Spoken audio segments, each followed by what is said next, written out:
एक दिन तूफान कम हो जाएगा, खुद ब खुद पाषाण नम हो जाएगा।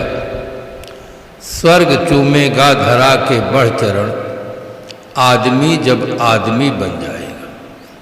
संसार में असंख्य प्राणी हैं, उनमें मानव श्रेष्ठतम प्राणी है।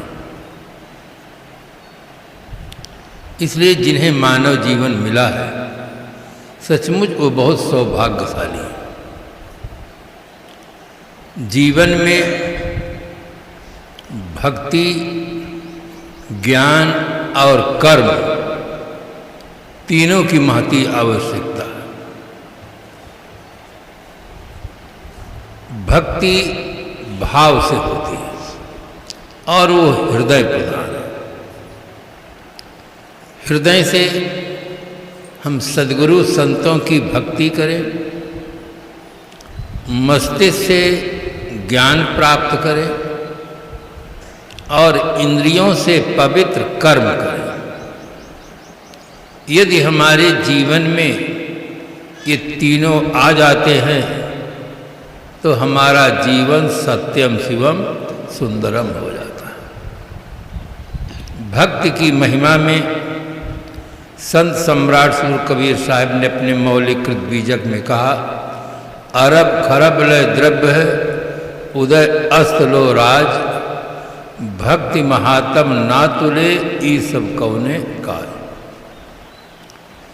व्यक्ति के पास अरब से खरब तक संपत्ति हो, सूर्य उदय से अस्ताचल तक राज्य, किंतु भक्ति नहीं है तो साहब कहते ये सब कौने काज। अभी आप खुले सुने ही हैं कि आँख खुली तो सपना गया, अब आँख मिची तो अपना गया। 2 दिन का मेहमान है तू, सांस रुकी तो दफना गया। सांस रुकी तो दफना गया, ये सब कौने काज। जिस दिन शरीर छूटता है, गरीब की झोपड़ी छूटती है और राजा का राजमहल छूटता है। जिसके पास जो होता है सब छूटता है और 1-2 दिन के लिए नहीं छूटता, सदा के लिए छूटता है।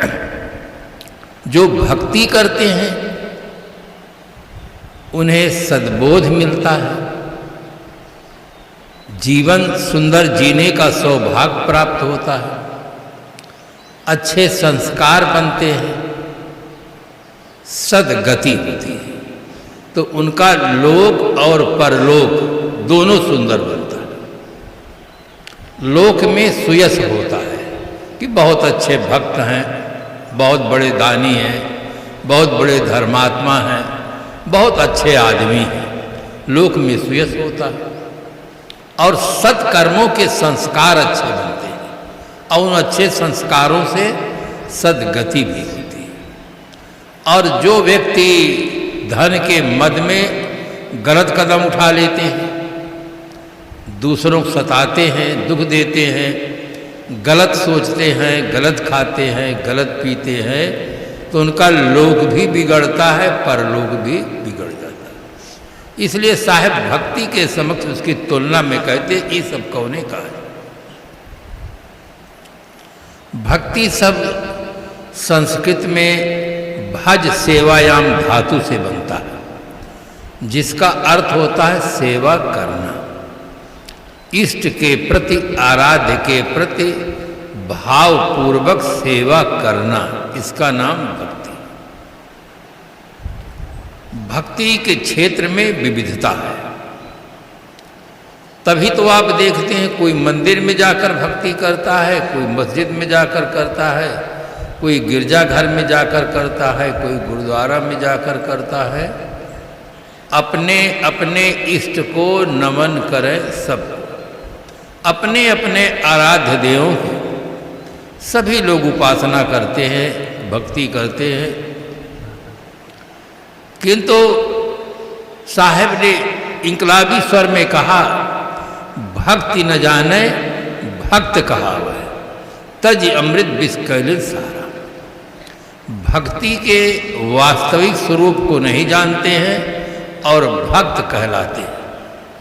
भक्त तो सभी कहलाते हैं, जो आराधना करते हैं, उपासना करते हैं, वो भक्त कहलाते हैं। साहब कहते हैं भक्त तो कहलाते हैं,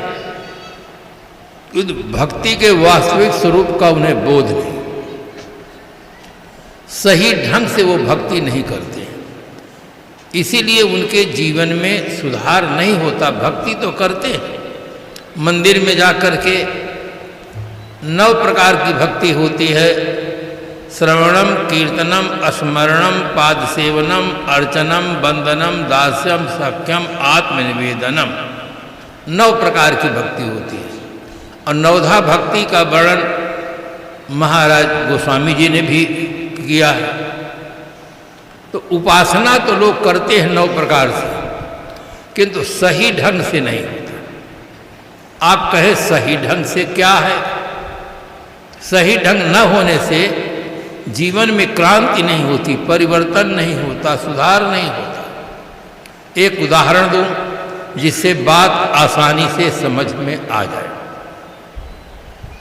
एक संपन्न परिवार था, उनके एक लड़की थी। लड़की बड़ी होती है, शादी की योग्य होती है, संपन्न परिवार में शादी होती है।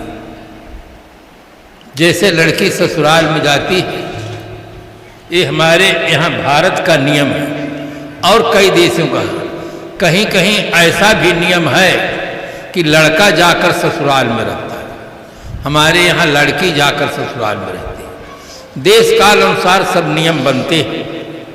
ससुराल में जाती है, बहुत बड़ा परिवार है, गर्मी का दिन है। लड़की सोचती है इतने लोगों को मैं भोजन बनाऊंगी तो आंख रहेगी कि नहीं रहेगी। आलसी प्रकृति की थी।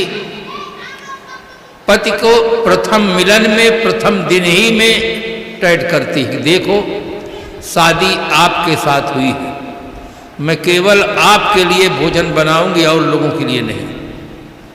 अगर आपको स्वीकार हो तो मैं रहूं, और स्वीकार न हो तो मैं सुबह होते ही अपने माता पिता के घर चली जाऊं। लड़का कमजोर दिल का था। उसने कहा देवी, माता पिता के साथ तो 25 साल रहे, अब तुम्हारे साथ रहेंगे। लड़की कहती है कि अगर मेरे साथ रहना है तो सुबह होते ही अलग होने का प्रस्ताव रखो और किसी का कहना नहीं मानो, चाहे माँ हो, चाहे पिता हो, चाहे सगे संबंधी हो, किसी का मानना नहीं। सुबह होते ही अलग होने का प्रस्ताव रखो। सुबह हुआ, लड़के ने माता पिता से कहा कि हमें अलग कर दो। माता पिता सोचने लगे, एक रात में इतना बड़ा परिवर्तन। उन्होंने कहा बेटा, हमसे भूल क्या हुई? तुम्हारे शादी के लिए मैंने लाखों रुपए खर्च किए, इतना बड़ा उत्सव मनाया, और तुम्हें रात भर में इतना बड़ा परिवर्तन, हमसे अलग होने की बात करते हो। उसने कहा मैं कुछ सुनना नहीं चाहता हूं, क्योंकि पक्का मंत्र मिल गया था कि किसी का कहना नहीं मानना। बहुत सगे संबंधी लोग समझाए पर किसी का कहना नहीं माने, अलग हो गए। अलग होने पर 2 व्यक्ति रहते हैं, दोनों खाते पीते हैं। कई दिन बीतने के बाद एक दिन दोपहर के समय भाई आ गए, नमस्कार किए, कुशल मंगल पूछे, पानी पीने को दिए, अंदर चले गए। कहे देखो आज तो 3 के लिए बनाना पड़ेगा, तुम्हारा भाई आया है, दोपहर का समय है, आज तो 3 को बनाना। कहा भाई हो चाहे कोई हो, मैं 2 छोड़ तीसरे के भोजन नहीं बना। पति पूछता क्या करोगे? कहा मेरे पास बुद्धि है, मैं उपाय बताती हूं। आप डंडा ले और इस कमरे में जाकर पीटे, मैं उस कमरे में जाकर जोर से चिल्लाकर रोती हूं। भाई समझ जाएगा कि अभी तो ये माता पिता से अलग हुए, इन दोनों में भी तालमेल नहीं है, मारपीट हो रही है, भाई अपने आप चला जाएगा। वो बेचारा लाचार था, डंडा उठाया, पीटने लगा। पत्नी जाकर दूसरे कमरे में खूब जोरों से रोती है। भाई के मन में बड़ा दर्द हुआ कि अभी तो ये हंस रहे थे, बात कर रहे थे, घर के अंदर जाते ही क्या विरोध हो गया कि मेरे रहते हुए मेरे बहन को इतना पीटा जा रहा है, इतना जोरों से चिल्लाकर रो रही, असहाय होकर रो रही है। भाई बाहर बैठे था, दरवाजे के बाहर पलंग पर, अंदर प्रवेश करता है, पलंग बिछा हुआ है, गद्दे चद्दर बिछे हुए हैं, वही चुपचाप खड़ा कर देखता है। अलग डंडे की पिटाई हो रही है, रोने की आवाज अलग से आ रही है। उसने सोचा इसमें कुछ रहस्य है, पलंग के नीचे छिप करके वो बैठ गया। पत्नी बहुत जोरों से रोती है। कुछ देर रोने के बाद पति से कहती, जाकर देखो तो भाई है कि चला गया। पति देव जाता है, बाहर कोई नहीं। पति भी हंसता है और हंसते हुए कहता है, देवी तुम्हारे बुद्धि का चमत्कार तो हो गया, तुम्हारा भाई चला गया। पत्नी जोरों से खिलखिलाकर हंसती हुई कहती है, आपने मुझे फुरफुर मारा नहीं और मैं फुरफुर रोई भी नहीं, भाई आया और चला गया। दोनों हंसने लगे जोर से। भाई से भी नहीं रहा गया, वो भी पलंग के नीचे से निकला और खड़ा हुआ। उसने कहा, अगर तुमने फुरफुर मारा नहीं और ये फुरफुर रोई नहीं तो अभी फुरफुर में गया भी नहीं, मैं भी यही हूं। अब उसे 3 को बनाना पड़ा। फुरफुर मतलब सही सही लोग भक्ति नहीं करते हैं, निर्जीव मूर्तियों की भक्ति करते हैं। न उनके असली कान है, न वो सुनती हैं और न वो आशीर्वाद दे सकती हैं, और उनके लिए लाखों रुपया लोग खर्च करते हैं, हाथ जोड़कर प्रार्थना करते हैं, और चोर आता है उनके सब सोना चांदी उठा ले जाता है। मना भी नहीं करती, रोक भी नहीं पाते, तो सही भक्ति नहीं करते। इसीलिए जीवन में कोई सुधार नहीं होता।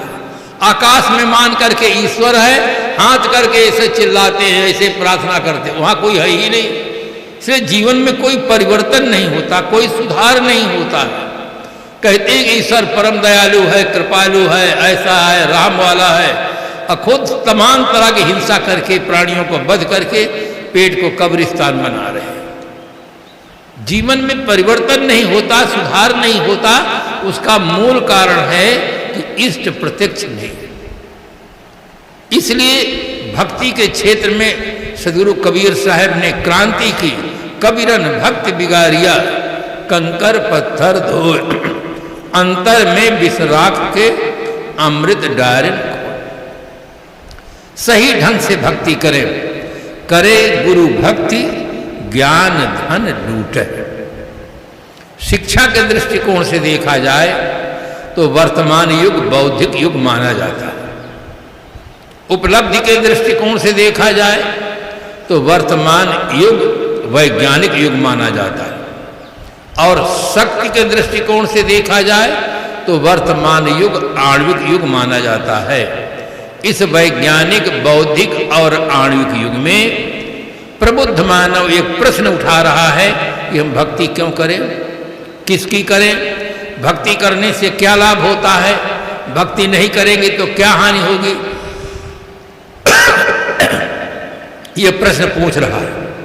प्रश्न न्यायोचित है। आदमी के मस्तिष्क में एक जिज्ञासा होती है और उसे जिज्ञासा का समाधान बौद्धिक मिलना चाहिए। कोई नहीं पूछता कि नौकरी क्यों करते हो, सब जानते हैं धन मिलता है। खेती क्यों करते हो, अन्न और धन मिलता है। सर्विस क्यों करते हो, धन मिलता है। भक्ति क्यों करते हैं, भक्ति से व्यक्ति को ज्ञान मिलता है, और ज्ञान से व्यक्ति विकारों से मुक्त होकर के पवित्र जीवन जीता है और दुखालय संसार शरीर से सदा के लिए मुक्त हो जाता है। भक्ति के बिना वस्तु स्थिति का यथार्थ बोध नहीं होता। इसलिए साहब भक्ति की चर्चा करते हैं कि भक्ति मूल में है। आज जो यहाँ संतों का संबंध है, महाराज श्री राम ने कहा, कह रघुपत सुन भामिन बाता, मानव एक भगत कर नाता। वैयाकरण शास्त्र में लिखा गया, संबंधो दुविधा विद्या योनिचा। संसार में 2 प्रकार से संबंध स्थापित होता है। एक संबंध पाणी ग्रहण से होता है, वहां भी 2 ही व्यक्ति से संबंध होता है, पति और पत्नी। दोनों से संबंध होने पर दोनों के माता पिता भाई बहन से अपने आप संबंध हो जाता है। उसके लिए स्पेशल व्यवस्था कुछ नहीं करना पड़ता है। इसी प्रकार से जब व्यक्ति दीक्षा लेता है तो वहाँ भी दो ही संबंध पड़ता है, एक गुरु और एक शिष्य। दो से संबंध होने पर फिर ये गुरु भाई हैं, गुरु जी के गुरु जी हैं। एक रिश्ता संसार का और एक रिश्ता परमार्थ का, दो प्रकार से संबंध स्थापित होता है। भक्ति के रिश्ते से ही ज्ञान प्राप्त होता है। धर्म करे ते सुख को भोगे, पुनः देह धर झूठे।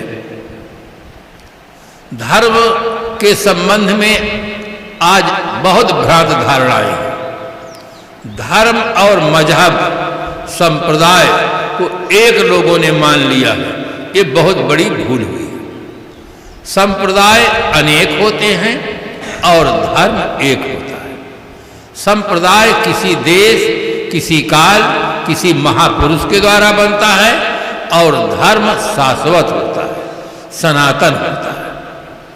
धर्म भूमि है और संप्रदाय मजहब पथ है। पथ बनते और मिटते रहते हैं, भूमि सदा रहती है, धर्म सदा रहता है। इसलिए सरकार ने भी भूल की और मजहबी लोगों ने भी भूल की। अपने अपने मजहब को लोगों ने धर्म कहना शुरू कर दिया, ये भूल हुई। ऐसी भूल को ठीक से चिंता न करने के कारण हमारे राजनेता लोग भूल किए, धर्मनिरपेक्ष भारत राष्ट्र घोषित किए। धर्मनिरपेक्ष राष्ट्र नहीं हो सकता है, संप्रदाय निरपेक्ष जीवन हो सकता है, संप्रदाय निरपेक्ष राष्ट्र हो सकता है। मेरे जीवन में एक घटना घटी। एक कॉलेज में बोलने का समय आया, प्रिंसिपल महोदय ने पूछा कि महाराज आप किस विषय पर बोलेंगे। मैंने कहा मैं बच्चों को बताऊंगा कि धर्म क्या चीज है। प्रिंसिपल ने तुरंत कहा कि धर्मनिरपेक्ष भारत राष्ट्र है, धर्मनिरपेक्ष विद्यालय संस्था है, यहाँ धर्म की कोई जरूरत नहीं है। मैं थोड़ा मुस्कुराया कि यहाँ अधर्म की जरूरत है। धर्म और अधर्म दो ही हैं, यहाँ धर्म की जरूरत नहीं, तो मतलब इसका यहाँ अधर्म की जरूरत है। उन्होंने कहा महाराज कोई विषय और मत चुनिए। मैंने कहा मैं बच्चों को बताऊंगा कि सदाचार क्या है, उसका जीवन में क्या उपयोगिता है। उन्होंने कहा हाँ आप इस पर बोल सकते हैं। व्यवस्था हुई, बोलने वाला परम स्वतंत्र होता है। मैं सदाचार पर बोलना प्रारंभ किया, बीच में उदाहरण दिया। विद्यार्थी का धर्म है अध्ययन करना। अगर विद्यार्थी अपना धर्म छोड़ देगा तो विद्यार्थी फेल हो जाएगा। अध्यापक का धर्म है अध्यापन कार्य करना। अगर अध्यापक अपना धर्म छोड़ देगा तो विद्यालय से निकाल दिया जाएगा। पत्नी का धर्म है पतिव्रत धर्म का पालन करना। अगर पत्नी अपना धर्म छोड़ देती है तो घर से निकाल दी जाएगी। साधु का धर्म है साधना करना। अगर साधु अपना धर्म छोड़ देता है तो साधु डिपार्टमेंट से निकाल दिया जाता है। धर्म वो तत्व है जिसके धारण करने से व्यक्ति अपने पद पर प्रतिष्ठित और गौरवान्वित होता है। धर्म विहीन मनुष्य की वो दशा होती है जो सड़े हुए फल की दशा होती है। जैसे फल सड़ जाता है तो फेंक देने के काम आता है, इसी प्रकार से धर्म विहीन मनुष्य की दशा होती है। और अंतिम में उदाहरण दिया राष्ट्र कवि मैथिली शरण गुप्त जी का कि जो धर्म पालन से विमुख, जिसको विषय ही भोग है, संसार में मरना उसी का सोचने के योग्य है। जो इंद्रियों को जीत कर धर्माचरण में लीन है, उसके मरण के सोच क्या उन्मुक्त बंधनहीन है। मैंने कहा एक दिन केवल हर आदमी अपने धर्म को छोड़ दे, कर्तव्य को छोड़ दे, तो एक दिन में समाज जीवित नहीं रह सकता है। इसलिए धर्म की जीवन में अत्यंत आवश्यकता है। धर्म है कर्तव्य का पालन करना। धर्म है सदाचार का पालन करना। कोई आदमी अपने मत मजहब के अनुसार पूजा करता हो, पाठ करता हो, हवन करता हो, माला फेरता हो, रोजा रहता हो, नमाज पढ़ता हो, प्रार्थना करता हो, तीर्थाटन करता हो, किंतु दुराचरण में पकड़ा गया हो तो कोई देवी देवता भगवान अवतार पैगंबर तीर्थंकर उसकी रक्षा नहीं कर सकते हैं और उसको कोई धर्मात्मा नहीं कह सकता।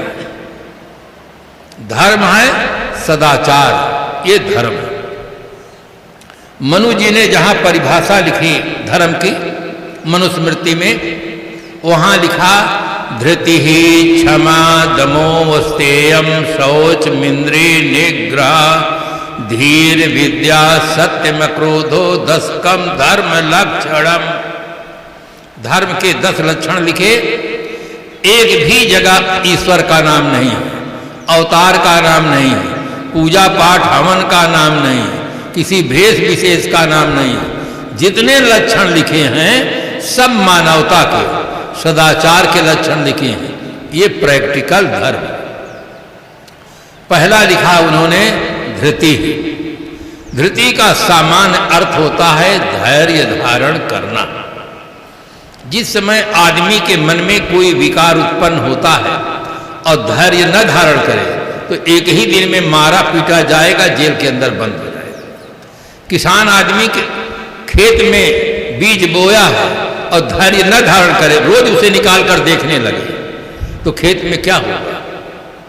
एक डॉक्टर है, उसका बच्चा हुआ है और बच्चा को वह चाहे कि एक दिन में हम इसको सारे विटामिन इंजेक्शन देकर जवान बना दे, संभव नहीं है।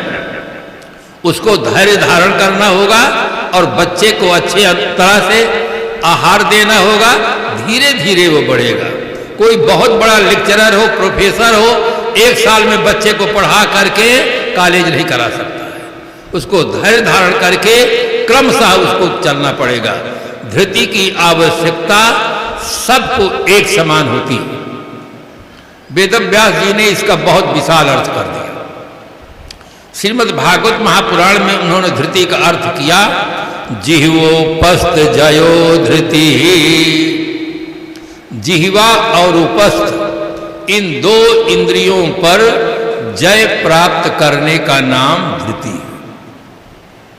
आज आदमी बहुत कुछ जाना है, बहुत कुछ पाया है, किंतु इंद्रियों पर जय प्राप्त न करने का परिणाम इतना भयानक निकला है।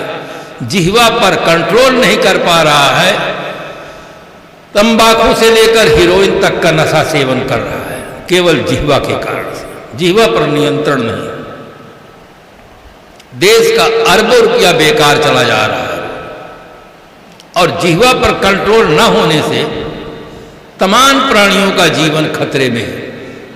एक मुझे काल्पनिक कहानी याद आती है। भगवान ने आदमी, जानवर, पशु, पक्षी, मछली सबको बुलाया और कहा मैं तुम्हारा सृष्टा हूं, सबको सुखी देखना चाहता हूं। एक पिता होता है, अपने सभी बच्चों को सुखी देखना चाहता है। मैं परम पिता हूं, मैं भी अपने सभी बच्चों को सुखी देखना चाहता हूं। एक एक वरदान जो चाहो मांग लो। पहले कौन मांगे? आदमी की संख्या बहुत कम है।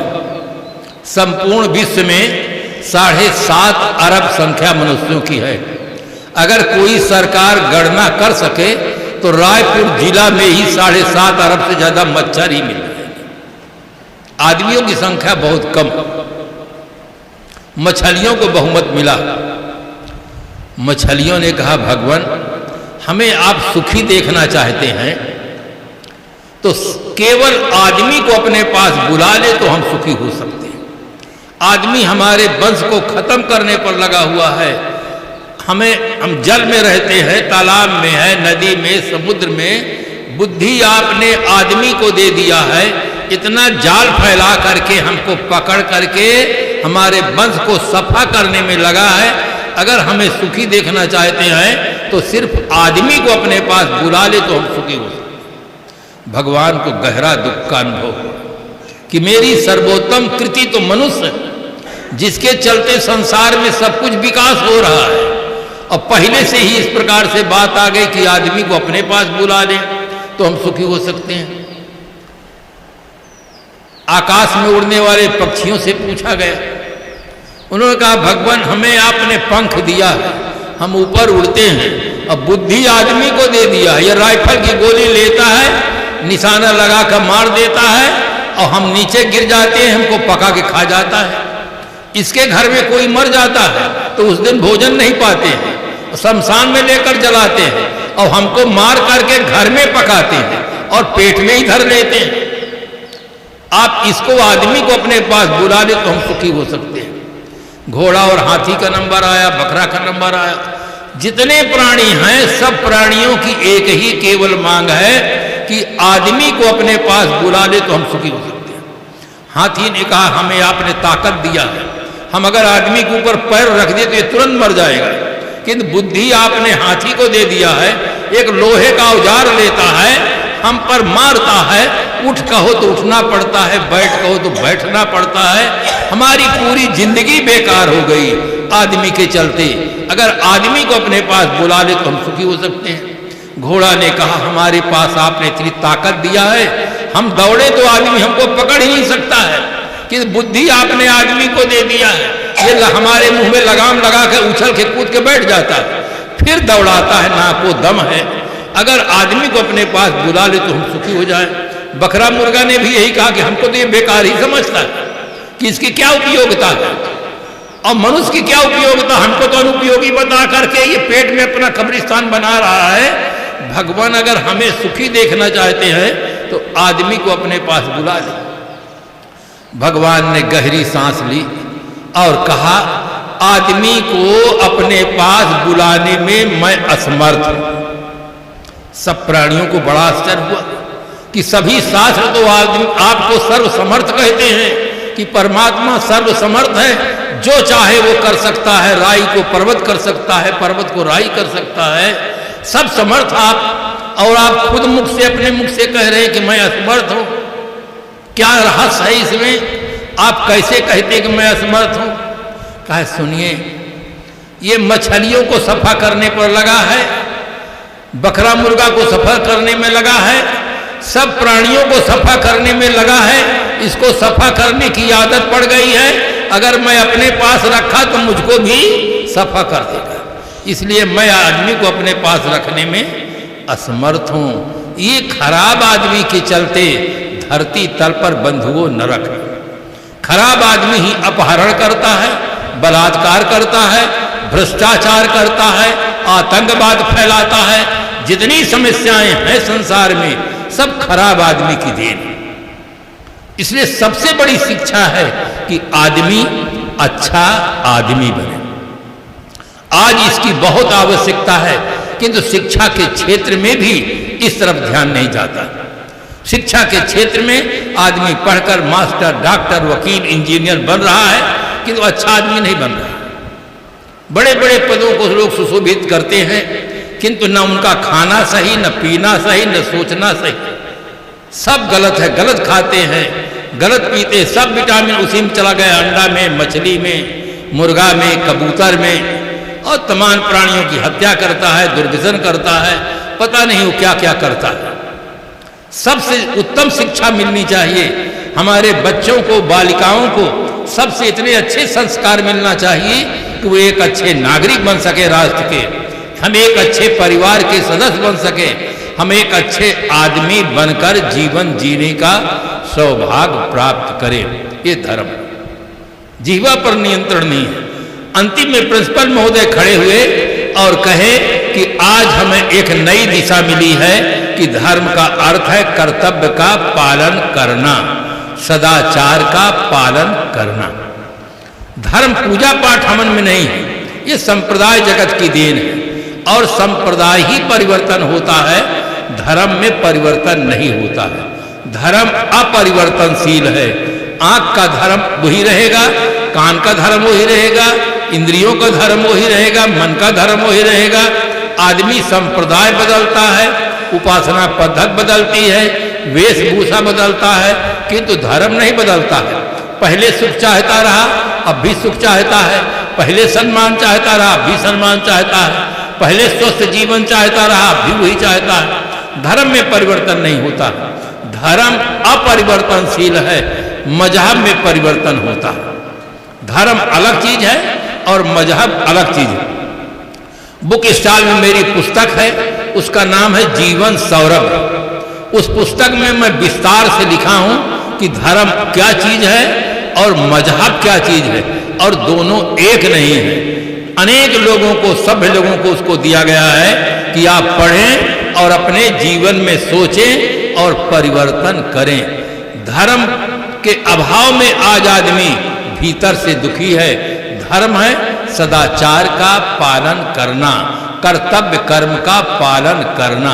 इसकी आज बहुत बड़ी आवश्यकता है। धृति जिह्वोपस्थ जयो धृति, उपस्थ इंद्री पर जय का नाम धृति।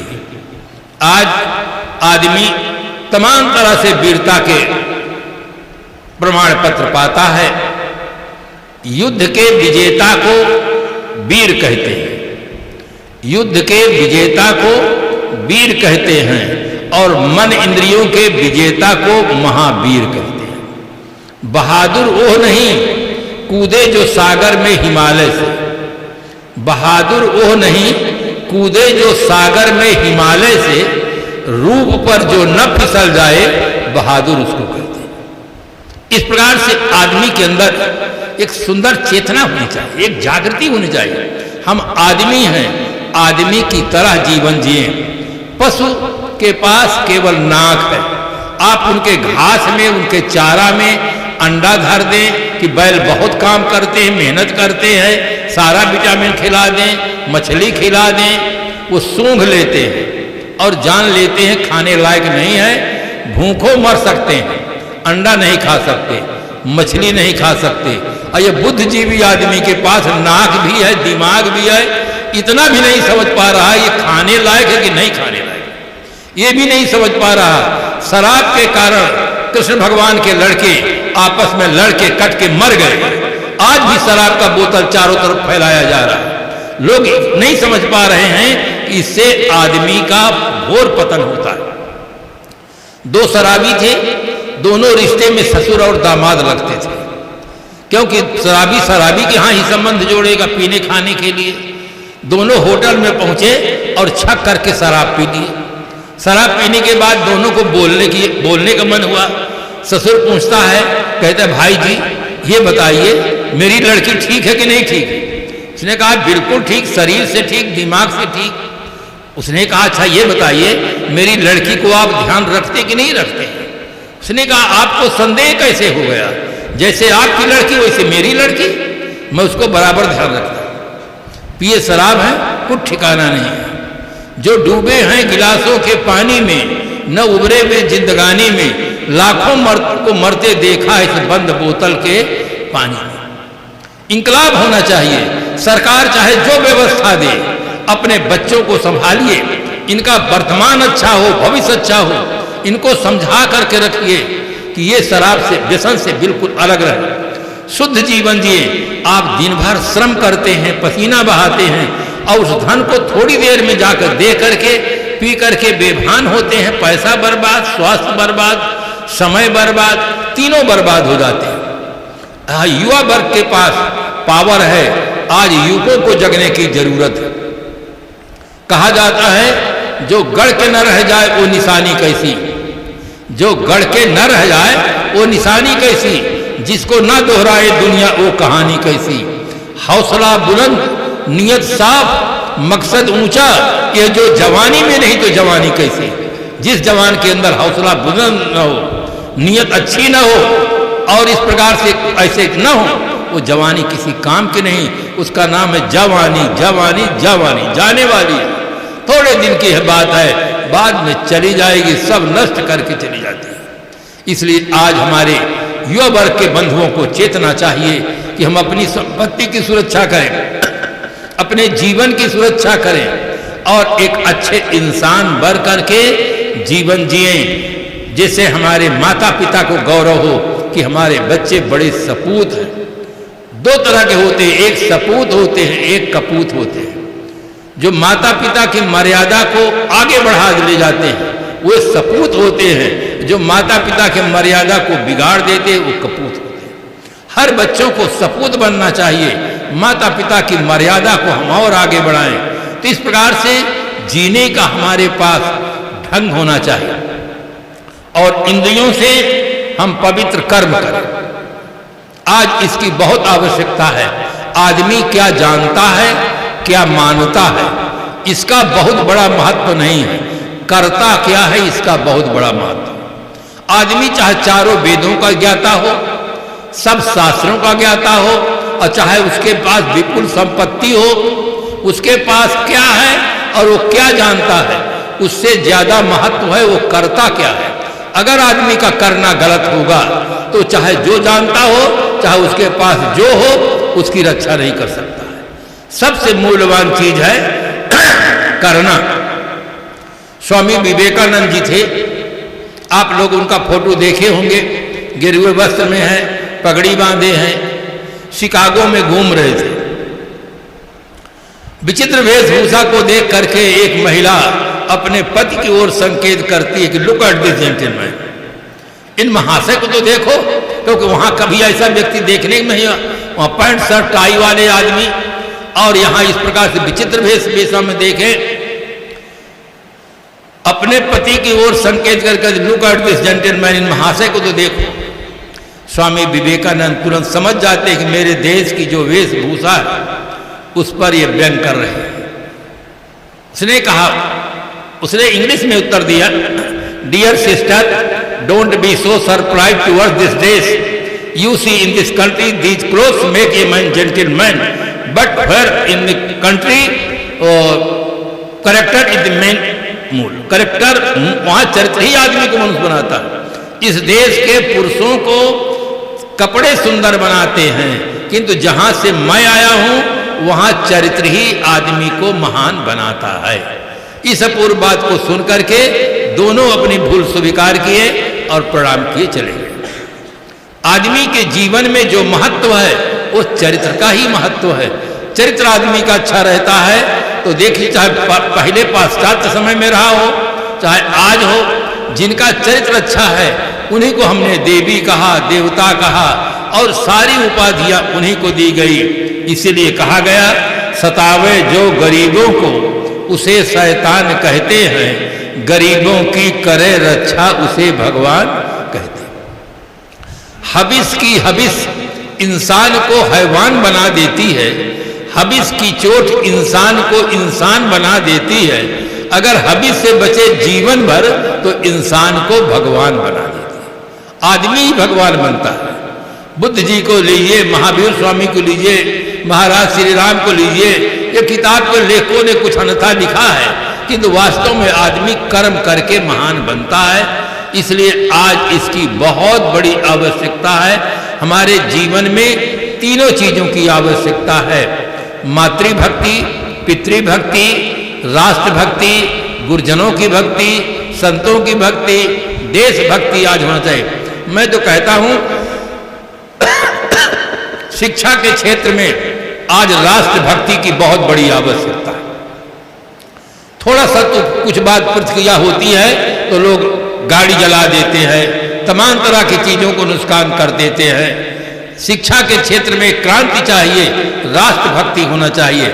हर बच्चों में राष्ट्रभक्ति का गीत गाए और राष्ट्रभक्ति हो। हर व्यक्ति के अंदर एक भाव हो कि ये हमारा देश है, यहाँ की संपत्ति नष्ट नहीं करना चाहिए, संपत्ति में आग नहीं लगाना चाहिए। दूसरी तरफ एक और चिंतन है, महापुरुषों के नाम पर जयंती मनाई जाती है, छुट्टी दी जाती है। ये तो देश का सौभाग्य है, अभी 3 से 65 महापुरुष नहीं हुए। जिस दिन 3 से 65 महापुरुष हो जाएंगे, बिना काम के सबको वेतन मिलेगा, कुछ काम करने की जरूरत नहीं है। इतना बुद्धि कमजोर हो गई है लोगों की, मांग मांग करके सोच नहीं पाते हैं। जिस दिन महापुरुषों की जयंती हो उस दिन 2 घंटा काम और अधिक लेना चाहिए। किस लिए? कि ये महापुरुष कर्म करके महान बने हैं, छुट्टी करके महान नहीं बने हैं, कर्म करके महान बने हैं। ये तो अच्छा है, सौभाग्य है, देश में अभी इतने महापुरुष नहीं हुए हैं। नहीं तो एक दिन भी काम ना हो, सबको छुट्टी दे दे, वेतन देते रहे। बहुत हल्के स्तर का चिंतन है। हर व्यक्ति को चाहिए कर्मठ होना। सरकार के कर्मचारी केवल आंदोलन बढ़ाते हैं, वेतन बढ़ाओ, वेतन बढ़ाओ। एक विभाग वाला व्यक्ति आज तक आंदोलन नहीं किया है कि काम बढ़ाओ। 8 घंटे बजाय 10 घंटा काम लो, कोई विभाग का कर्मचारी नहीं कर। काम बढ़ाओ नहीं, वेतन बढ़ाओ की तरफ। और शिक्षा के क्षेत्र में अनुशासन नहीं, केवल पद है, योग्यता पा करके सर्विस है, वेतन देते हैं, उनके आचरण पर ध्यान नहीं जाता। अगर इस प्रकार से हमारे राष्ट्र के शिक्षित बंधु शाकाहारी हों, व्यसन मुक्त हों, राष्ट्र भक्त हो, तो बहुत जल्दी क्रांति हो सकती। सुधरे व्यक्ति समाज व्यक्ति से उसका असर राष्ट्र पर हो, जाग उठे जन जन का मानस, ऐसी जागृत घर घर एक ऐसी वैचारिक क्रांति की आवश्यकता है कि हमारे घर में जो भी व्यक्ति आएगा उसको कोई नशा करने की चीज हम नहीं देंगे, मांसाहार नहीं देंगे, शुद्ध शाकाहारी भोजन देंगे और व्यसन रहित रहेंगे और व्यसन रहित मनाएंगे। आज एक वैचारिक क्रांति की आवश्यकता है जिससे हमारा परिवार, हमारा देश एक सभ्य समाज का निर्माण हो, एक अच्छे समाज का निर्माण हो। मैं देखता हूं जिन घरों में भक्त के घर है, कोई व्यसन नहीं है, सेवा भावी हैं, सुंदर भाव है माता पिता के प्रति, पति के प्रति, सास ससुर के प्रति, संत गुरुजनों के प्रति, जीते जी उनको स्वर्ग का अनुभव होता है, जीते जी परिवार में शांति है, सुख का वातावरण है। और जहां ऐसा नहीं है वहां इसके विपरीत भी दिखाई पड़ता है। इसलिए हर व्यक्ति के अंदर चाहिए कि हम एक अच्छी तरह से क्रांति करें, अच्छे विचार प्राप्त करें। मैं यहाँ के नागरिकों को बहुत बहुत धन्यवाद देता हूँ कि आपने 3 दिन का कार्यक्रम करके यहाँ के वृद्ध माताओं को, नन्हे मुन्ने बच्चों को और तमाम सुजनों को संत वाणी सुनने का एक सुंदर सुअवसर दिया। शब्द शक्ति एक ऐसी शक्ति है जो आदमी को जगा देती। कभी कभी एक शब्द आदमी के जीवन की दिशा और दशा को बदल देते।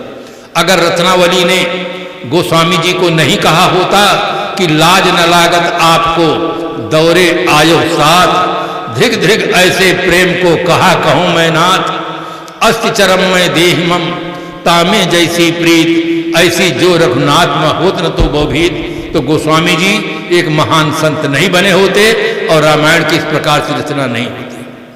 शब्द शक्ति आदमी को जगाता है, इसलिए हर आदमी को चाहिए संत वाणी को श्रवण करें, घर में अच्छे अच्छे ग्रंथों को रखो, आप पढ़ें, बच्चों को पढ़ने दें, सगे संबंधियों को दें। विवाह शादी होता है, ग्रंथों को बच्चियों को भेंट में दें, बच्ची आपकी जहां जाए अच्छे ग्रंथों को पढ़े, दूसरे ससुराल वाले लोगों को अच्छे ग्रंथों को पढ़ने दें, अच्छी विचारधारा मिले, जैसे वर्तमान जीवन हमारा सुखमय हो, आनंदमय हो, प्रेम से हम जीवन जी सके।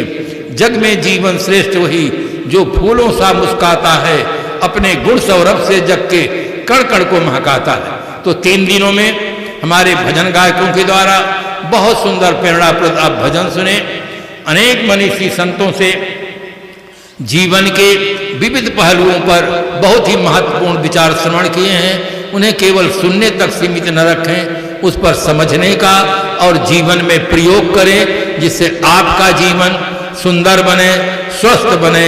इन्हीं शुभकामनाओं के साथ अपनी वाणी को विराम देते हैं। आप सबको साधु समाज की ओर से बहुत बहुत धन्यवाद।